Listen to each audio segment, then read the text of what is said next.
ನಿಮಗೆ ತೋರಿಸ್ತಾ ಇದ್ದೀವಿ ದೃಶ್ಯಾವಳಿಗಳಲ್ಲಿ. ಪಟ್ಟದ ಆನೆ, ಪಟ್ಟದ ಕುದುರೆ, ಪಟ್ಟದ ಒಂಟೆ, ಪಟ್ಟದ ಹಸು ಇವಕ್ಕೂ ಕೂಡ ಪೂಜೆಯನ್ನ ನೆರವೇರಿಸಿದ್ರು. ಹಾಗೆ ಬನ್ನಿಯ ಪೂಜೆಯನ್ನು ಕೂಡ ನೆರವೇರಿಸಿರುವಂಥದ್ದು. ಆ ದೃಶ್ಯಾವಳಿಗಳನ್ನು ನೀವು ಕೂಡ ಗಮನಿಸ್ತಾ ಇದ್ದೀರಾ. ಯದುವೀರ್ ಕೃಷ್ಣದತ್ತ ಚಾಮರಾಜ ಒಡೆಯರ್ ಅವರು ಬನ್ನಿ ಪೂಜೆಯನ್ನು ಯಾವ ರೀತಿಯಾಗಿ ಸಲ್ಲಿಸಿದ್ರು ಅನ್ನೋದನ್ನು ನೋಡ್ತಾ ಇದ್ದೀರಾ.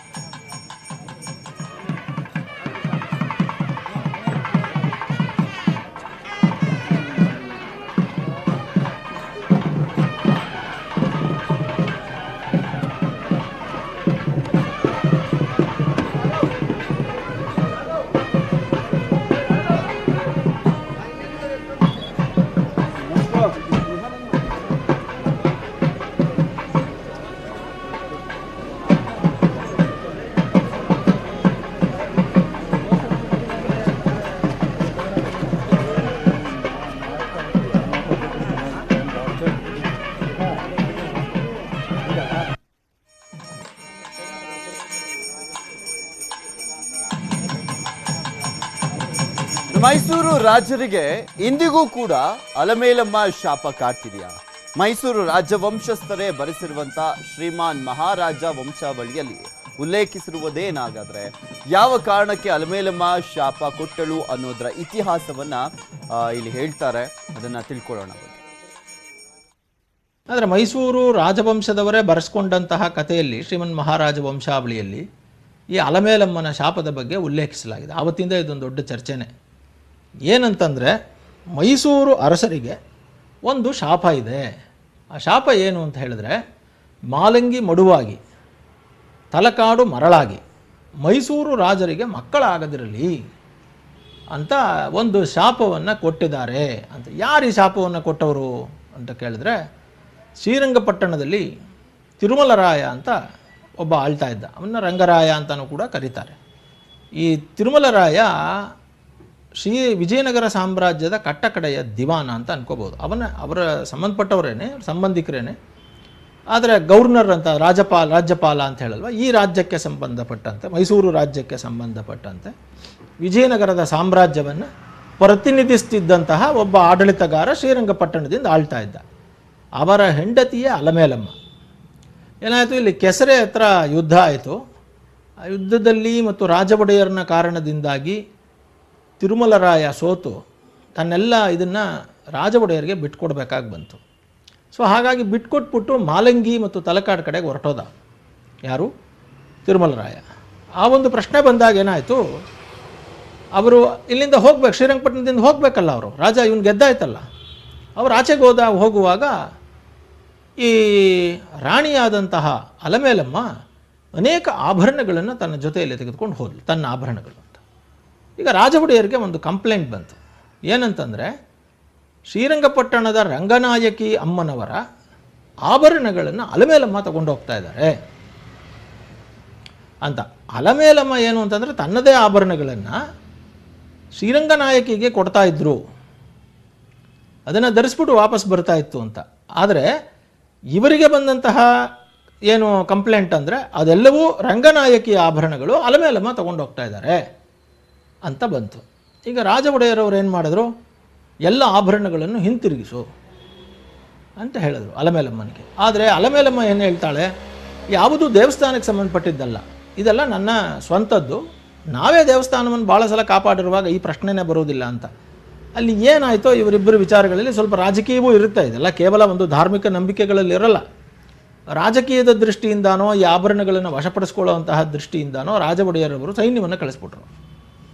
ಬಲಾತ್ಕಾರವಾಗಿ ಅಲಮೇಲಮ್ಮನಿಂದ ತೆಗೆದುಕೊಂಡು ಬನ್ನಿ ಎಲ್ಲಾನು ಅಂತ. ಈ ಸೈನ್ಯ ಹೋದಾಗ ಅವಳಿಗೆ ತುಂಬ ಕುಗ್ಗೋದ್ಲು ಯಾರು, ಅಲಮೇಲಮ್ಮ. ಇದನ್ನು ಸಂರಕ್ಷಿಸ್ಕೊಳ್ಳೋಕ್ಕಾಗಲ್ಲ, ಮೈಸೂರು ಮಹಾರಾಜ ಆದಂತಹವನಿವನು ನಮ್ಮ ಗಂಡನನ್ನು ಗೆದ್ದಿದ್ದೂ ಅಲ್ಲದೆ ಈಗ ನನ್ನ ಮೇಲೂ ಇದನ್ನು ಮಾಡ್ತಾ ಇದ್ದಾನೆ, ಇದು ತುಂಬ ಅವಳಿಗೆ ಅಪಮಾನಕರವಾಗಿ ತೋರ್ತಿದ್ದು. ಅದಕ್ಕಾಗಿ ಅವಳೇನು ಮಾಡಿಬಿಟ್ಲು, ಸೈನಿಕರಿಂದ ತಪ್ಪಿಸ್ಕೋಬೇಕು ಮತ್ತು ರಾಜವಂಶಕ್ಕೂ ಏನಾದರೂ ಮಾಡಬೇಕು ಅಂತ ಹೇಳಿ ಮಾಲಂಗಿ ಹತ್ರ ಮಡು ಇರಲಿಲ್ಲ ಅಂತ. ಮಡು ಇದ್ರೆ ತಾನೇ ನೀರೊಳಗೆ ಜಿಗಿಬೋದು ಸೈನಿಕರಿಂದ ತಪ್ಪಿಸ್ಕೊಂಡು. ಬಟ್ ಮಡುನೇ ಇಲ್ಲ ಅಲ್ಲಿ, ಎಲ್ಲಿಂದ ಜಿಗಿತಾರೆ, ಸೈನಿಕರು ಹಿಡಿದು ಬಿಡ್ತಾರೆ ಇವಾಗ. ಆದ್ದರಿಂದ ಏನು ಮಾಡಿದ್ರು, 3 ಶಾಪಗಳನ್ನು ಕೊಟ್ಟರು. ಒಂದು, ಮಾಲಂಗಿ ಮಡುವಾಗಲಿ, ಯಾಕೆ ಆಭರಣದ ಜೊತೆಯಲ್ಲಿ ತಾನು ನದಿ ಒಳಗಡೆ ಬಿದ್ದುಬಿಡ್ಬೋದು, ಸೈನಿಕರು ಹಿಡಿಯೋಕ್ಕೆ ಸಾಧ್ಯ ಇಲ್ಲ.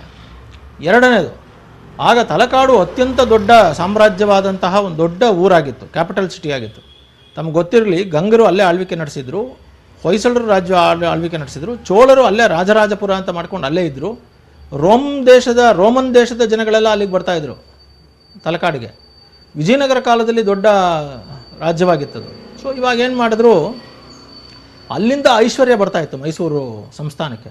ಆ ಐಶ್ವರ್ಯ ಫುಲ್ ನಿಂತರೆ ಇವನು ಹೆಂಗೆ ಆಳಕ್ಕೆ ಸಾಧ್ಯ? ಇವನು ದುಡ್ಡೇ ನಿಂತೋದ್ರೆ ಇವನಿಗೇನು ಪ್ರಯೋಜನ ರಾಜನಾಗಿ? ಆದ್ದರಿಂದ ಫಸ್ಟು ಅದಕ್ಕೆ ತಲಕಾಡು ಮರಳಾಗೋಗಲಿ ಫುಲ್ಲು. ಅಲ್ಲಿ ಬರ್ತಾ ಇದ್ದಂತಹ ಐಶ್ವರ್ಯ, ಅಲ್ಲಿಂದ ಬರ್ತಾ ಇದ್ದಂತಹ ಆದಾಯಗಳೆಲ್ಲ ನಿಂತೋಗಲಿ ಅಂತ ತಲಕಾಡು ಮರಳಾಗಲಿ. ಆಮೇಲೆ ಇವನು ಯಾರು ಇಟ್ಕೊಂಡು ಮುಂದಿನ ಸಂತತಿಯನ್ನು ಮಾಡ್ತಾನೆ? ಯಾರಿಗೋಸ್ಕರ ಇದನ್ನೆಲ್ಲ ಮಾಡ್ದ? ಒಂದಿನ ಅಲ್ಲ ಒಂದಿನ ಇವನು ಸಾಯಲೇಬೇಕಲ್ಲ. ಹಾಗಿದ್ರೆ ಇವನಿಗೆ ಮಕ್ಕಳಾಗದೆ ಹೋದರೆ ಏನು ಕತೆ? ಇವನೇ ಮುಗ್ದ ತಾನೆ. ಮೈಸೂರು ಅರಸರಿಗೆ ಮಕ್ಕಳಾಗದಿರಲಿ ಅಂತ 3 ಶಾಪವನ್ನು ಕೊಟ್ಟರು. ಒಂದು ಮಾಲಂಗಿ ಮಡುವಾಗಿ, ತಲಕಾಡು ಮರಳಾಗಿ, ಮೈಸೂರು ಅರಸರಿಗೆ ಮಕ್ಕಳಾಗದಿರಲಿ ಅಂತ ಶಾಪ ಕೊಟ್ಟಳು. ಈ ಶಾಪವನ್ನು ಜನ ಏನಂತ ಅನ್ಕೋತಾರೆ ಅಂದರೆ, ಇತ್ತೀಚೆಗೆ ನೋಡಿದಾಗ ಮುಮ್ಮಡಿ ಕೃಷ್ಣರಾಜ ಒಡೆಯರವ್ರಿಗೆ ಇತ್ತೀಚಿನ ಕಥೆ ಇದು, ಹಳೇದು ಆಮೇಲೆ ಹೇಳ್ತೀನಿ ತಿರ್ಗಾ. ಮುಮ್ಮಡಿ ಕೃಷ್ಣರಾಜ ಒಡೆಯರವ್ರಿಗೆ ಮಕ್ಕಳಾಗಲಿಲ್ಲ, ಅವರು ದತ್ತು ತಗೊಂಡ್ರು.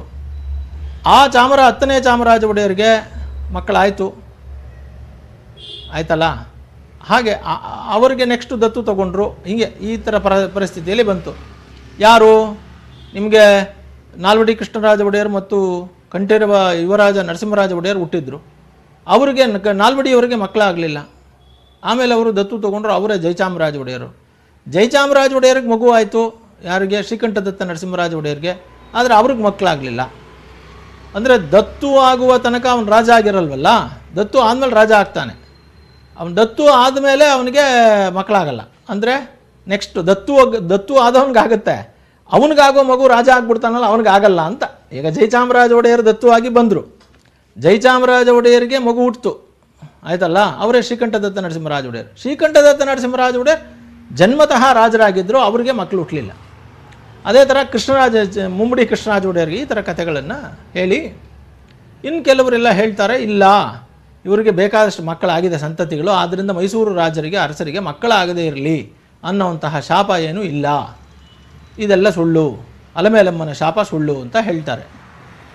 ಆದರೆ ನನ್ನ ಅಧ್ಯಯನದಲ್ಲಿ ನಾನು ಕಂಡುಕೊಂಡಂತಹ ವಿಷಯಗಳನ್ನು ನಿಮಗೆ ಅತ್ಯಂತ ಸೂಕ್ಷ್ಮವಾಗಿ ಹೇಳಬೇಕು. ಈಗ ಮೈಸೂರು ರಾಜರಿಗೆ ಮಕ್ಕಳಾಗದಿರಲಿ ಅಂತ ಅವ್ರು ಹೇಳಿದ್ದು ಮಕ್ಕಳೇ ಹುಟ್ಟದೇ ಇರಲಿ ಅಂತಲ್ಲ ಅರ್ಥ. ಶಾಪಾಶಯ ಬೇರೆ, ಶಾಪ ಬೇರೆ. ನಿನ್ನ ಮನೇನ ಎಕ್ಕುಟ್ಟೋಗ್ಲಿ ಅಂತ ಹೇಳಿದ್ರೆ ಮನೇಲಿ ಎಕ್ಕ ಹುಟ್ಬಿಡೋದು ಅಂತ ಅಷ್ಟೇನ ಅರ್ಥ? ಮನೆಯಲ್ಲಿ ಎಕ್ಕ ಹುಟ್ಟಬೇಕಾದ್ರೆ ಏನಾಗಬೇಕು? ಫಸ್ಟು ಮನೆ ಬಿದ್ದೋಗ್ಬೇಕು, ನೀನು ಮನೆ ಬಿಡಬೇಕು, ನೀನೆಲ್ಲ ನಾಶವಾದ ಮೇಲೇ ಇಲ್ಲಿ ಎಕ್ಕದ ಗಿಡ ಬೆಳೆಯೋಕ್ಕೆ ಸಾಧ್ಯ ಮನೆಯಲ್ಲಿ, ಕರೆಕ್ಟ್ ತಾನೆ? ಆದರೆ ಮನೆ ಎಕ್ಕ ಹುಟ್ಟ ಹೋಗಲಿ ಅಂತ ನಮ್ಮಲ್ಲಿ ಮಣ್ಣು ತೆಗೆದು ಎರ್ಚೋದನ್ನು ನಾವು ನೋಡಿದ್ದೀವಿ. ಮನೆ ಎಕ್ಕ ಹುಟ್ಟೋಗ್ಲಿ ಅಂತಂದರೆ ಮನೆಯವರೆಲ್ಲರೂ ನಾಶವಾಗಲಿ, ಮನೇಲಿ ಹೀಗೆ ನಾಶವಾಗಬೇಕು, ಮನೆ ಬಿದ್ದೋಗ್ಬೇಕು ಅನ್ನೋದೆಲ್ಲ ಅರ್ಥ. ಒಟ್ಟಿನಲ್ಲಿ ಮೂಲ ಆಶಯ ಏನು? ನೀವು ನೆಮ್ಮದಿಯಾಗಿರಬಾರ್ದು ಅನ್ನೋದು ಆಶಯ, ಎಕ್ಕ ಹುಟ್ಟೋಗ್ಲಿ ಅನ್ನೋದಕ್ಕೆ. ಹಾಗೆ ನೋಡಿದ್ರೆ ಅಲಮೇಲಮ್ಮನ ಥಿಯರಿಯಲ್ಲಿಯೂ ಕೂಡ ಅಲಮೇಲಮ್ಮ ಶಾಪ ಕೊಟ್ಟಿದ್ದು ಯಾರಿಗೆ? ರಾಜ ಒಡೆಯರ್ಗೆ. ರಾಜ ಒಡೆಯರ್ ಎದುರುಗಡೆನೆ ಅವರಿಬ್ಬರು ಮಕ್ಕಳು ತೀರ್ಕೊಂಡ್ರು. ಕೊನೆಯ ಹೆಂಡತಿಯಲ್ಲಿ ಕಟ್ಟ ಕಡೆಯದಾಗಿ ಮಗ ಹುಟ್ಟದ, ಅವನು 2ನೇ ರಾಜ ಒಡೆಯರ್, ಅವನು 20 ವರ್ಷಕ್ಕೆ ಸತ್ತೋದ. ಈ ರಾಜವಂಶದ ಪರಂಪರೆ ಅಂತೇನಿದೆ, ಮೂಲ ಪರಂಪರೆ, ಗುಜರಾತ್ನಿಂದ ಬಂದಂತಹ ಪರಂಪರೆ, ಅವರದನ್ನು ನೋಡಿ 1399ರಿಂದಾನು 1578, ಅದೇ ಇವರು ರಾಜ ಒಡೆಯರ್ ತನಕನೂ 9 ರಾಜರುಗಳು ಆಳಿದ್ರು ಕೂಡ ಅವರೆಲ್ಲ ಯಾರೂ ದತ್ತು ಇಲ್ಲ, ಡೈರೆಕ್ಟ್ ಎಲ್ಲ. ಆಮೇಲೆ ರಾಜ ಒಡೆಯರಿಗೆ ಮಕ್ಕಳಾಯಿತು ಕೂಡ, ರಾಜ ಒಡೆಯರ್ ಅಣ್ಣ ತಮ್ಮಂದರೆಲ್ಲ ಬಂದರು ಪಟ್ಟಕ್ಕೆ, ಅವರು ಹೊರಟೋದ್ರು. ಕಡೆಗೆ ನೀವು ನಂಬ್ತೀರೋ ಇಲ್ವೋ, ಒಂದು 38ರಿಂದ 40 ವರ್ಷದೊಳಗಡೆ ಆ ಮೂಲ ಪರಂಪರೆಯವರೆಲ್ಲ ಸತ್ತೋದ್ರು, ಒಬ್ಬರೂ ಇಲ್ಲ. ಅದಾದ ನಂತರ ಬಂದಿರೋದೆಲ್ಲ ದತ್ತು ಕೇಸ್ಗಳು. ಅಂದ್ರೇನು? ಅಲ್ಲೆಲ್ಲಿಂದನೋ ದತ್ತು ತಗೊಂಡ್ರು, ಅವ್ರಿಗೊಬ್ಬ ಮಗು ಹುಟ್ಟಿದ, ಇವನು ಎಲ್ಲ ದತ್ತು ಕೇಸೆ. ಹಾಗಿದ್ರೆ ಮೂಲ ಪರಂಪರೆ ಅಂದ್ರೇನು? ಯಾವುದನ್ನು ನೀವು ಮೂಲವಾಗಿ ಗುರುತಿಸ್ತಾ ದ್ವಾರಕೆಯಿಂದ ಬಂದಿದ್ದು ಅಂತ ಯಾವುದೋ ಒಂದು ಪರಂಪರೆಯನ್ನು ಗುರುತಿಸಿದಿರಲ್ಲ, ಆ ಪರಂಪರೆ ಶಾಪ ಕೊಟ್ಟು ಒಂದು 50 ವರ್ಷದೊಳಗಡೆ ಫುಲ್ಲು ಯಾರೂ ಇಲ್ದೇ ಇರಂಗೆ ಆಗಿದ್ದಾರೆ. ಅಲ್ಲಿಗೆ ಅವಳ ಉದ್ದೇಶ ಏನೋ ರಾಜವಂಶ ನಿರ್ವಂಶವಾಗಲಿ ಅಂತ ತಾನೆ. ರಾಜವಂಶ ನಿರ್ವಂಶ ಆಗೋಯ್ತಲ್ಲ. ಅದಾದ ನಂತರ ನೀವು ದತ್ತು ತಗೊಂಡು ಕಂಟಿನ್ಯೂ ಮಾಡ್ತಾ ಇದ್ದೀರಿ. ಆದರೆ ದತ್ತುಗಳೆಲ್ಲ ಒರಿಜಿನಲ್ಲ. ಆದ್ದರಿಂದ ಎಲ್ಲೋ ಒಂದು ಕಡೆ ಶಾಪ ನಿಜವಾಯ್ತಾ ಅಂತ ಈ ಪ್ರಶ್ನೆಗಳೆಲ್ಲವೂ ಕೂಡ ಇತಿಹಾಸದ ದಾಖಲೆಗಳನ್ನು ಓದ್ತಾ ಇದ್ದರೆ ಮನಸ್ಸಿಗೆ ಅನ್ನಿಸ್ಬಿಡ್ತದೆ.